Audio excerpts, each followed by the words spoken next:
शिवसेनेची वांद्रे इथं संवाद बैठक उदय सामंतांच्या उपस्थितीत पार पडणार बैठक। आगामी मुंबई पालिका निवडणुकीच्या अनुषंगानं बैठकीला महत्त्व।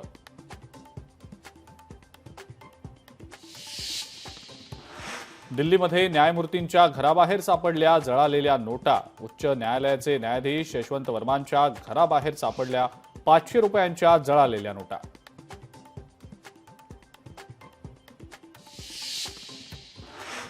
राज्यामध्ये गटशेतीची नवं धोरण आणणार, मुख्यमंत्री फडणवीसांची मोठी घोषणा।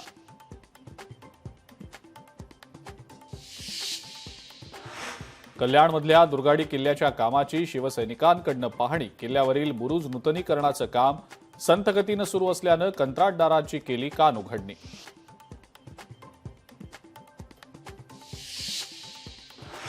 कोल्हापूर राज्य उत्पादन शुल्क विभागाच्या पथकाची मोठी कारवाई। गणवेश घालून दारू तस्करी करणाऱ्याला दारू साठ्यासह पकडलं।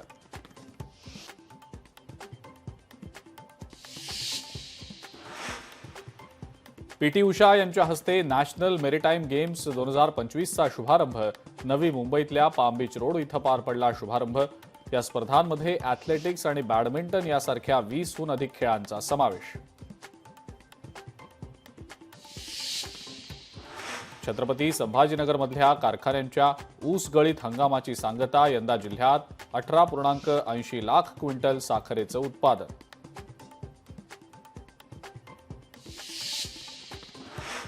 गडचिरोलीमध्ये अवकाळी पावसाची हजेरी। वादळी वाऱ्यासह पाऊस। अवकाळी पावसामुळे नागरिकांची तारांबळ।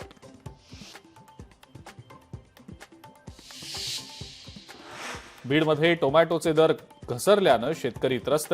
उन्हामुळे टोमॅटोचे दर घसरले।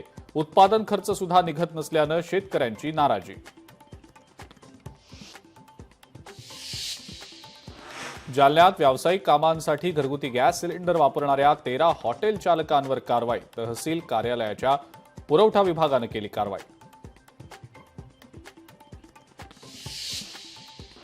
बुलढाण्यात महिला शिक्षकांऐवजी मुलांना शिकवतात मजूर महिला। 200 रुपये रोजंदारीवर ठेवल्यात महिला। बालसंगोपनाच्या नावाखाली 2 शिक्षिका वर्षभरापासून रजेवर। शिक्षकांसह अधिकाऱ्यांवर कारवाईची पालकांची मागणी।